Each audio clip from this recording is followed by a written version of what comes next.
Hi, this is Ruth, and welcome back to my channel, It Is Well. Today I want to talk with you just a little bit about schooling choices. There's a lot of options out there for parents when they're considering how to educate their children. There's public, there's private, there's charter schools, there's homeschool, and it just seems like the options continue to expand over the years. I was homeschooled myself, but I was one of the first generation homeschoolers, if you will. My parents were. And so the options were pretty limited. We had very limited resources as far as what curriculums you could choose. And now the possibilities are endless. It's very overwhelming sometimes when looking through all the options. So I just want to give you a couple of things to consider. Maybe you have young children and you're not sure exactly what you're going to do with their education yet, where you're going to send them. There are two things I would advise you to consider when making that choice. And then also I want to share with you just a little bit about my own private journey and how my family, how we came to the decision to homeschool our children and how that's looked very different over the years. Or maybe you're someone like me who has older kids, you've been at this for a long time. It's always good to hear someone else's perspective. I'm constantly learning, constantly growing, getting new ideas from people. My thoughts and the way I homeschool my children is constantly evolving. So hopefully this video will be encouraging to you and maybe you'll get something new to think about. So let's dive right in. So number one, when you're considering where to send your children, how to educate them, I would just say pray. Seek the Lord's wisdom on it. I don't think that homeschooling is for everyone, or private school is for everyone, or public education is for everyone. Each family is unique. Each family has different children with different learning abilities. Some parents, both of the parents have to work. There is no other option. So every case is going to look different. So seek the Lord for His wisdom for your family. And also, I think the husband and wife need to be in agreement. And I've seen cases where maybe just one parent is on board with something and the other is not, and it doesn't really create harmony and unity in the home. So pray about it and be on board together. The second thing I would advise you to consider would be really ask yourself, what are your goals? What are your goals for your children and your family? And that also is going to look very different from family to family. For myself, one of the biggest goals I wanted was to have a peaceful and joyful home. And I determined this very early on.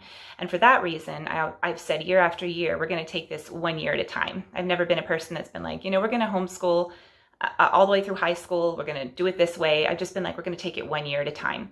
And if something's not working, if I'm not at peace, if my children are not at peace, if my home is not at peace, then we're going to change things up, because it's not worth it to have fractured relationships or discord in your home and just keep plugging away anyway. So I've kind of given myself permission to change things up if things aren't working. Another thing that I wrote down on my handy dandy little list here is character development. My children's character development and their growth in godliness is of utmost importance. So if something we're doing is not working, I feel like it's being detrimental to my children's character development or to their growth in godliness, then it needs to change. When my kids were really young, it was important for me that I did shelter them to a certain extent. Sometimes sheltering gets a bad rap, but I do think it's important to appropriately shelter our children according to their age from bad influences, from things that could harm them, whether it's simple things like bullies at school, or whether it's ideology maybe that a teacher is passing along that's something you don't agree with. I remember when my oldest was about 6 or 7 years old, we were driving in the car one day, probably just to the grocery store to run an errand. It was the middle of the day, and she pipes up from the backyard or the back seat, "Mom, what is divorce?" And I just remember this huge light bulb went off in my head, and I'm like, oh my goodness, I had the opportunity to explain to my child what divorce is and also what God's word has to say about it. And so I'm shaping her ideas, I'm shaping her worldview, I'm shaping her thoughts. And that was extremely important to me when my children were young, that I be the one to give them the worldview that they had, to teach them God's ways. And I felt personally that I could do that best when they were under my care. As they've gotten older, that has shifted a bit. As their own faith has begun to mature, as they've begun to stand on their own 2 feet, if you will, I think it's more important to put them out in the world more so that they can have opportunity to be exposed to different things, to come into contact with different types of people, to live out their faith. And so the sheltering has kind of moved from trying to shelter them a lot when they're really young to giving them more and more freedom, more and more responsibility while still under our care as they've gotten older. And then my oldest is almost about to turn 18 and is looking to go off to college. So she'll be kind of spreading her wings and flying soon. But sheltering when they were young was an important thing for me. Another thing that was important to me, another goal, was that our family be able to be flexible. And that has also changed over the years. When my kids were young, flexibility looked like I was able to go to a Bible study at my church on Thursday mornings and bring all my kids along with me, and then go back home and finish up school. If we wanted to take a vacation in the middle of the school year and the rates were cheaper, we could do that, and I could just make up for the days later. If my kids woke up and were having a bad day, I had the freedom and the ability to change it up. Let's go to the zoo. Let's learn about animals today instead of doing bookwork. Also, it gave my kids the flexibility to learn and to grow at their own pace. So sometimes that looked like we may need to slow down in this subject because you're not grasping it. So we're really going to take our time. Or maybe, you've mastered this concept. So instead of working on this for another 4 weeks like the book suggests, we're going to skip ahead. So it really gives you flexibility, not only in your day-to-day life and schedule, which can also include meeting the needs of others in your church or in your life, but it also gives you a lot of flexibility with the kids learning so they can grow and learn at their own pace, at their own schedule. And as they've gotten older, that flexibility has also looked different, but it's been just as important to me. For instance, sports, my kids can, if a tournament's coming up, my son, there's a nice day, like tomorrow it's going to be 60 degrees, kind of in the middle of winter. So I'm going to take him out to a field and let him practice for a couple hours in the middle of the day when the weather's nice. I have the flexibility to do that. And he can make up his work later in the evening. He can do it in the weekends. He can get up super early the next day and catch up. So that's a big plus that helped me determine I wanted to homeschool, was that flexibility again. My girls have babysat for many people over the years, and they have flexibility to serve in that way. They've also babysat for church meetings and functions like Bible studies and things that happen in the morning. They have the ability to serve. All three of my oldest children worked part-time at a retail store last year. My oldest worked like 3 days out of the week. But she could do that because she could get up early and do her school. She could come home and work on her school late at night. She could work all through the weekend if she needed to. But it gives you a lot of flexibility to take advantage of opportunities, to serve.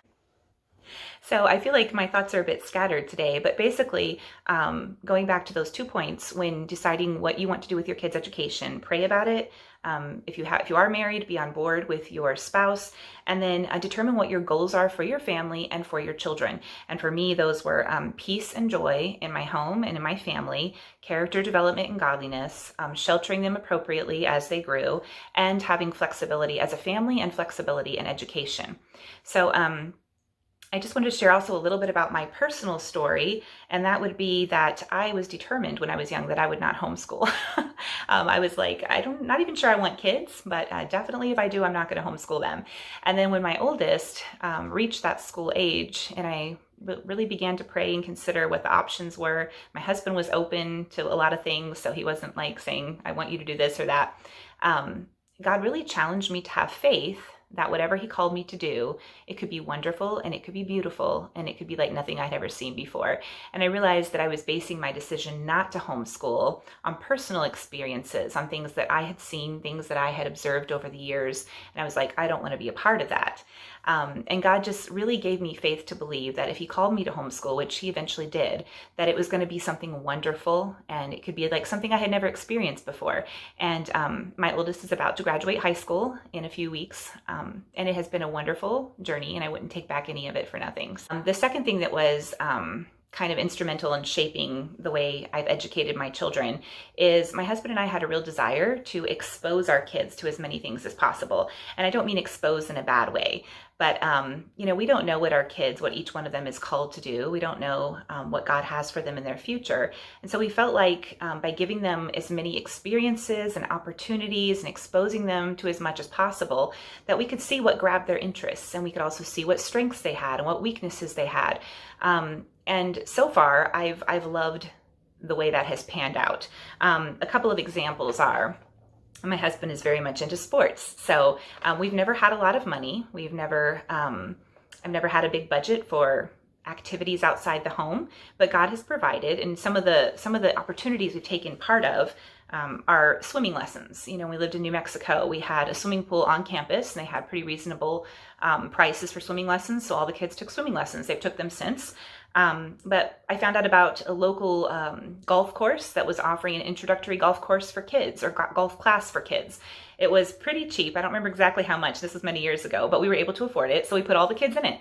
And for a couple of months that summer, they all went out to the golf course once or twice a week and practiced on their swings and learned about the game of golf. Of course, I've shared in past videos about soccer, how that's been a big part of our lives for 7 or 8 years now. My son went to a football camp when he was young that was put on by New Mexico State University. He got to meet the coach and the players and do drills along with them. We have done dance classes in a local homeschool co-op. We did a basketball camp, a basketball course at one of our local co-ops where my son learned to dribble the ball, learned the basics of the game. So as opportunities would present themselves and as we were able to afford it, we were like, go for it, try it, see if you like it, see what comes of it. Music and art is very important to me. I love the arts. So some things that we've done are my daughter has taken guitar lessons. We found a private place in town that offers reasonable priced lessons, so she's done that. She also took lessons for a while from a lady at one of the churches we attended in New Mexico, and that was free, and it was a really big blessing, and she loved it, so she's continuing on with it now.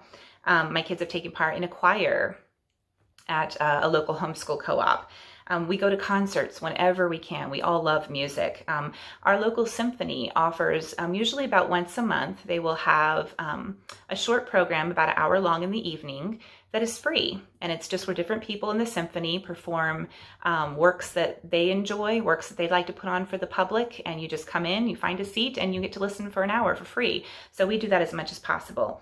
My kids have taken art lessons. There was a lady at one of our old churches who was an art teacher at a public school, and she offered to give some of the homeschoolers free lessons. And so they learn the basics of art. We've been to things like Italian operas. New Mexico State University put on an Italian opera and invited all the students and their families to come and watch it. So as many opportunities as present themselves, we try to go for it. My kids have taken a baking class and a Lego robotics class through a 4-H program that we were able to sign up for free. We like going to ethnic festivals and any type of festival. Those are usually free, and you can learn about different places around the world. You can learn about different kinds of food. So basically, just I'm always looking for free or cheap opportunities that present themselves where my kids can be exposed to something, where they can learn something new, because you never know what will spark their interest. You never know what God may use to help point them in the right direction for what He wants them to do with their lives.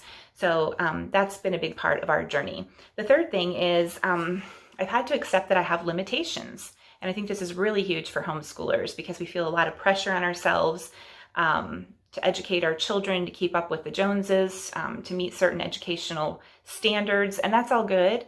But know that you have limitations, and know that no matter what you do with your children's education, there will be gaps in their knowledge and gaps in their education. Even if you send them to the finest private school, there's going to be gaps in their education. And so that's okay. One of the things that I comfort myself with is that my children know how to learn. They know how to read and comprehend what they read, which seems so basic, but for a lot of people is not. So whatever gaps they have in their education as they go on and they continue hopefully learning for the rest of their life, they're going to be able to pick up things. They're going to be able to learn what they need to learn. They're going to be able to fill in those gaps in their education because they've learned how to learn. They've learned how to read. They've learned how to comprehend what they're reading. They've learned how to master, hopefully, the basics of writing and math and things that will help to carry them on and make them lifelong learners. So it's okay if there are gaps in their education. That's just being human. Also, know your limitations as far as sometimes you just have to turn things over to someone else. My kids in high school now, I can't keep up with the math or the science. Those are my weak subjects, and I really can't teach them. I get to Algebra 1 and my brain just turns to mush. So look for other opportunities, and again, trust God if homeschooling is the choice you make, to provide So this year, two of my kids are in a local homeschool co-op where they're taking math, Algebra 1 and Algebra 2. It's been a great experience. The woman has offered to tutor them on a separate day if they need help. So basically, I've been able to be hands-free with that, and I plan on doing that with some science subjects next year. We've also taken advantage of things like videos and online courses when it's something I felt that I couldn't do. My daughter has done an online psychology course. They've done online history courses. We also have taken advantage of our local public school. About a year and a half ago now, almost 2 years, both of my daughters took Spanish 1 through the local high school, and one of my daughters also took a health class through the local high school. In our state, every high school gets to determine whether they will allow homeschoolers to participate or not, and the district we lived in was very friendly toward homeschoolers, so they were able to take those classes. And a friend of mine and I, she had 2 daughters she wanted to put in Spanish. I had 2 daughters, so we just took turns carpooling every morning, Monday through Friday for a whole year. And our kids got a great Spanish education, so that was nice. Another thing I mentioned is co-ops. So know that there are plenty of co-ops. If you choose to homeschool or if you are homeschooling, look around in your area. Some co-ops offer, everyone is completely different, but the ones that we've been involved in are ones where you can either go all day, sometimes multiple days a week. You can put your kids in and you can learn the basics, the math, the reading, the arithmetic, the writing, the grammar, the history. There are others that focus more on extracurricular things, which is what we did when my kids were young. They would go in 1 day a week and they got to choose things like sign language or Spanish or basketball or choir or dance or baking. And so it was more like extracurricular things where they could get together, they could have fun, they could learn something that was fun. And that was a great experience as well. And now my oldest has been in community college for the past year and a half, even though she's in high school. So that's another thing that you can take advantage of as your kids get older. Look at the community colleges in your area. In our area, they offer dual credit classes where my kids can go in and they can take classes that count toward their finishing their high school, and then also they count toward a future college degree. And in our area, it is $50 a credit hour. So for about $150, my kid can take a college class, which kind of blows my mind. So I'm like, why not? And we have friends whose kids have graduated from high school with an associate's degree. We're not that far ahead. I might try that with my daughter who is in 10th grade. She's about to start community college classes, and maybe we can get a little farther and she can graduate high school with more credits than my oldest has. But that's another great thing you can do, and it also helps to prepare them for college if that's the route they should take. So I just want to close with that thought again, to have faith that God will provide the resources, the opportunity, the money, the patience, the grace, all of that for your children as they grow. And also just encourage you to set those goals for your kids, for your family, and to be willing to change, to be willing to evolve as God would lead you as your children grow. I'm sure I'll be talking more about homeschooling in the future. I've been doing it. My oldest is almost 18, so I've been doing it for a while now, and then also having the experience of being homeschooled when I was growing up.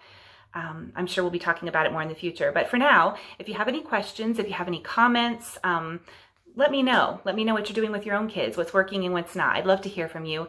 And please subscribe. Please hit the like button. Those things help my channel to grow. I appreciate it so much, and I'll see you next time.